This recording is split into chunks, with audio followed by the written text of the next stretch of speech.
वेदांत जो आपको ज्ञान का आनंद देने में सहायता करे। गर्भस्राव आदि संबंधी अशौच।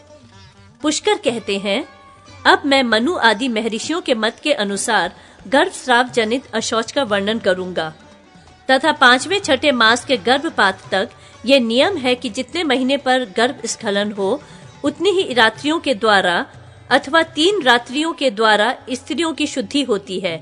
7वें मास से 10 दिन का अशौच होता है।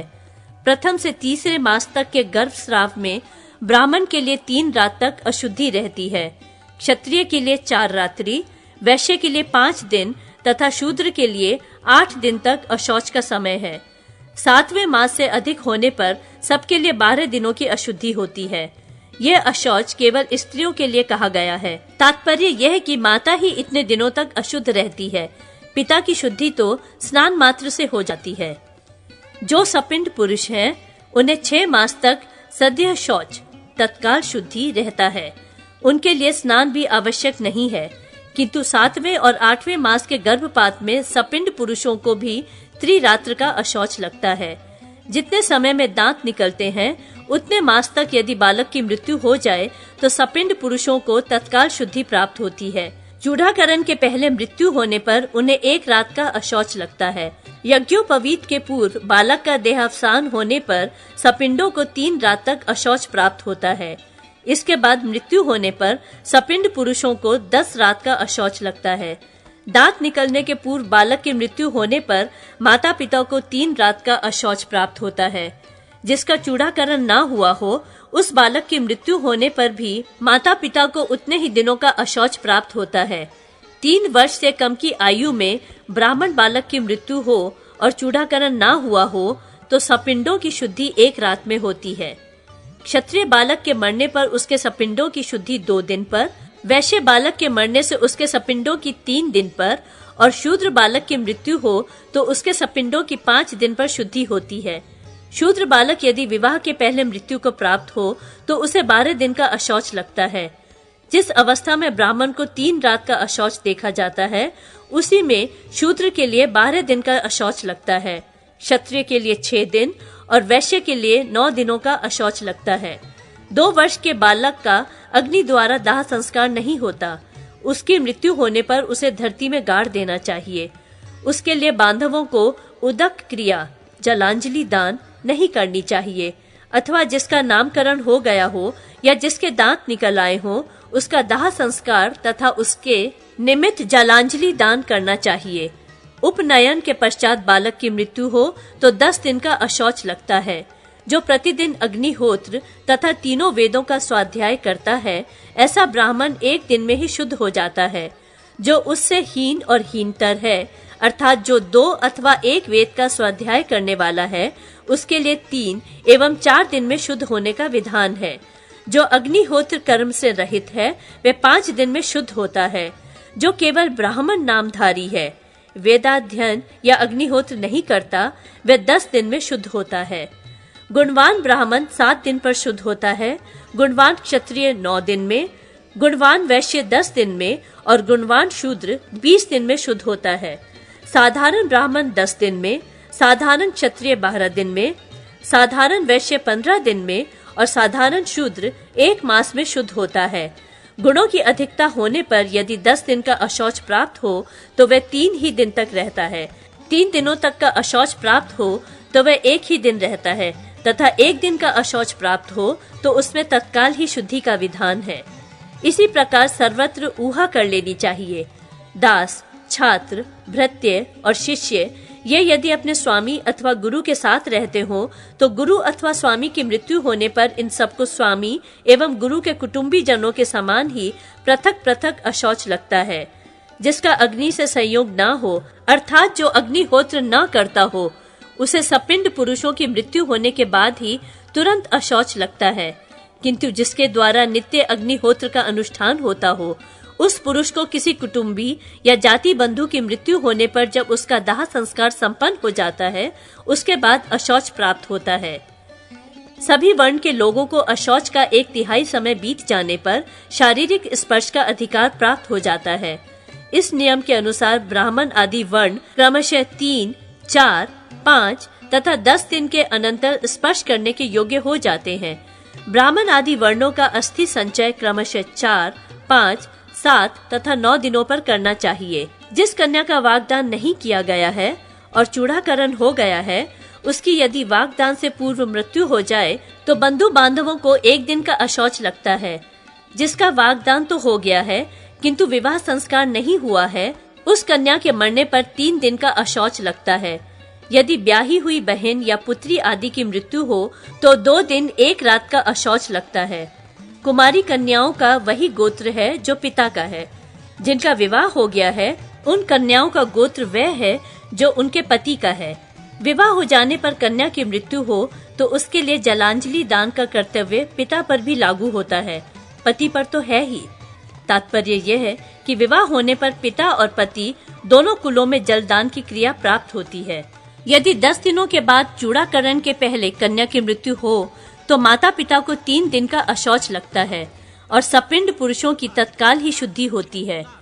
चूड़ाकरण के बाद वागदान के पहले तक उसकी मृत्यु होने पर बंधु बांधवों को 1 दिन का अशौच लगता है। वागदान के बाद विवाह के पहले तक उन्हें 3 दिन का अशौच प्राप्त होता है। तत्पश्चात उस कन्या के भतीजों को 2 दिन 1 रात का अशौच लगता है, किंतु अन्य सपिंड पुरुषों की तत्काल शुद्धि हो जाती है। ब्राह्मण सजातीय पुरुषों के यहाँ जन्म मरण में सम्मिलित हो तो 10 दिन में शुद्ध होता है और क्षत्रिय, वैश्य तथा शूद्र के यहाँ जन्म मृत्यु में सम्मिलित होने पर क्रमशः 6, 3 तथा 1 दिन में शुद्ध होता है। यह जो अशौच संबंधी नियम निश्चित किया गया है वह सपिंड पुरुषों से ही संबंध रखता है, ऐसा जानना चाहिए। अब जो औरस नहीं है ऐसे पुत्र आदि के विषय में बताऊंगा। औरस भिन्न क्षेत्रज, दत्तक आदि पुत्रों के मरने पर तथा जिसने अपने को छोड़कर दूसरे पुरुष से संबंध जोड़ लिया हो अथवा जो दूसरे पति को छोड़कर आई हो और अपनी भार्या बनकर रहती हो, ऐसी स्त्री के मरने पर 3 रात में अशौच की निवृत्ति होती है। स्वधर्म का त्याग करने के कारण जिनका जन्म व्यर्थ हो गया हो, जो वर्ण संकर संतान हो, अर्थात नीच वर्ण के पुरुष और उच्च वर्ण की स्त्री से जिसका जन्म हुआ हो, जो सन्यासी बनकर इधर उधर घूमते फिरते रहे हों और जो अशास्त्रीय विधि से विष बंधन आदि के द्वारा प्राण त्याग कर चुके हों, ऐसे लोगों के निमित्त बांधवों को जलांजलि दान नहीं करना चाहिए। उनके लिए उदक क्रिया निवृत्त हो जाती है। एक ही माता द्वारा 2 पिताओं से उत्पन्न जो 2 भाई हों, उनके जन्म में सपिंड पुरुषों को 1 दिन का अशौच लगता है और मरने पर 2 दिन का। यहाँ तक सपिंडों का अशौच बताया गया। अब समानोदक का बता रहा हूँ। दांत निकलने से पहले बालक की मृत्यु हो जाए, कोई सपिंड पुरुष देशांतर में रहकर मरा हो और उसका समाचार सुना जाए तथा किसी असपिंड पुरुष की मृत्यु हो जाए, तो इन सब अवस्थाओं में नियत अशौच का काल बिताकर वस्त्र सहित जल में डुबकी लगाने पर तत्काल ही शुद्धि हो जाती है। मृत्यु तथा जन्म के अवसर पर सपिंड पुरुष 10 दिनों में शुद्ध होते हैं।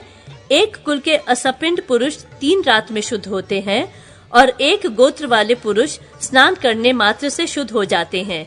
7वीं पीढ़ी में सपिंड भाव की निवृत्ति हो जाती है और 14वीं पीढ़ी तक समानोदक संबंध भी समाप्त हो जाता है। किसी के मत में जन्म और नाम का स्मरण न रहने पर, अर्थात हमारे कुल में अमुक पुरुष हुए थे, इस प्रकार जन्म और नाम दोनों का ज्ञान न रहने पर समानोदक भाव निवृत्त हो जाता है। इसके बाद केवल गोत्र का संबंध रह जाता है। जो दशा बीतने के पहले परदेश में रहने वाले किसी जाति बंधु की मृत्यु का समाचार सुन लेता है, उसे दशा में जितने दिन शेष रहते हैं उतने ही दिन का अशौच लगता है। दशा बीत जाने पर उक्त समाचार सुने तो 3 दिन का अशौच प्राप्त होता है। वर्ष बीत जाने पर उक्त समाचार ज्ञात हो तो जल का स्पर्श करने से ही मनुष्य शुद्ध हो जाता है। मामा, शिष्य, ऋत्विक तथा बांधव जनों के मरने पर 1 दिन, 1 रात और 1 दिन का अशौच लगता है। मित्र, दामाद, पुत्री के पुत्र, भांजे, साले और साले के पुत्र के मरने पर स्नान मात्र करने का विधान है। नानी, आचार्य तथा नाना की मृत्यु होने पर 3 दिन का अशौच लगता है। दुर्भिक्ष, अकाल पड़ने पर, समूचे राष्ट्र के ऊपर संकट आने पर, आपत्ति विपत्ति पड़ने पर तत्काल शुद्धि कही गई है। यज्ञकर्ता, व्रतपरायण, ब्रह्मचारी, दाता तथा ब्रह्मवेत्ता की तत्काल ही शुद्धि होती है। दान, यज्ञ, विवाह, युद्ध तथा देशव्यापी विप्लव के समय भी सद्य शुद्धि ही बताई गई है। महामारी आदि उपद्रव में मरे हुए का अशौच भी तत्काल ही निवृत्त हो जाता है। राजा, गौ तथा ब्राह्मण द्वारा मारे गए मनुष्यों की और आत्मघाती पुरुषों की मृत्यु होने पर भी तत्काल ही शुद्धि कही गई है। जो असाध्य रोग से युक्त एवं स्वाध्याय में भी असमर्थ है, उसके लिए भी तत्काल शुद्धि का ही विधान है। जिन महापापियों के लिए अग्नि और जल में प्रवेश कर जाना प्रायश्चित बताया गया है, उनका वह मरण आत्मघात नहीं है। जो स्त्री अथवा पुरुष अपमान, क्रोध, स्नेह, तिरस्कार या भय के कारण गले में बंधन, फांसी लगाकर किसी तरह प्राण त्याग देते हैं, उन्हें आत्मघाती कहते हैं। वह आत्मघाती मनुष्य 1,00,000 वर्ष तक अपवित्र नरक में निवास करता है। जो अत्यंत वृद्ध है, जिसे शौच का भी ज्ञान नहीं रह गया है, वह यदि प्राण त्याग करता है तो उसका अशौच 3 दिन तक ही रहता है। उसमें प्रथम दिन दाह, दूसरे दिन अस्थि संचय, तीसरे दिन जल दान तथा चौथे दिन श्राद्ध करना चाहिए। जो बिजली अथवा अग्नि से मरते हैं, उनके अशौच से सपिंड पुरुषों की 3 दिन में शुद्धि होती है। जो स्त्रियां पाखंड का आश्रय लेने वाली तथा पति घातिनी हैं, उनकी मृत्यु पर अशौच नहीं लगता और न उन्हें जलांजलि पाने का ही अधिकार होता है। माता पिता आदि की मृत्यु होने का समाचार 1 वर्ष बीत जाने पर भी प्राप्त हो तो सवस्त्र स्नान करके उपवास करें और विधि पूर्वक प्रेत कार्य, जलदान आदि संपन्न करें। जो कोई पुरुष जिस किसी तरह भी असपिंड शव को उठाकर ले जाए, वे वस्त्र सहित स्नान करके अग्नि का स्पर्श करे और घी खा ले, इससे उसकी शुद्धि हो जाती है।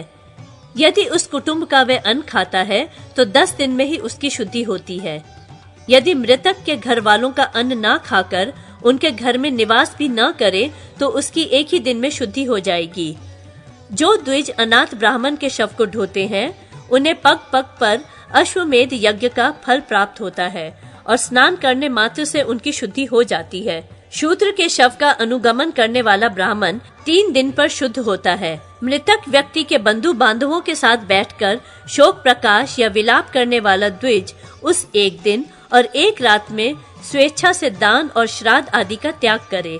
यदि अपने घर पर किसी शूद्रा स्त्री के बालक पैदा हो या शूद्र का मरण हो जाए तो 3 दिन पर घर के बर्तन भांडे निकाल फेंके और सारी भूमि लीप दे, तब शुद्धि होती है। सजातीय व्यक्तियों के रहते हुए ब्राह्मण शव को शूद्र के द्वारा न उठवाए। मुर्दे को नहलाकर नूतन वस्त्र से ढक दे और फूलों से उसका पूजन करके शमशान की ओर ले जाए। मुर्दे को नंगे शरीर न जलाएं। कफन का कुछ हिस्सा फाड़कर शमशान वासी को दे देना चाहिए। उस समय सगोत्र पुरुष शव को उठाकर चिता पर चढ़ावे। जो अग्निहोत्री हो उसे विधि चाहिए।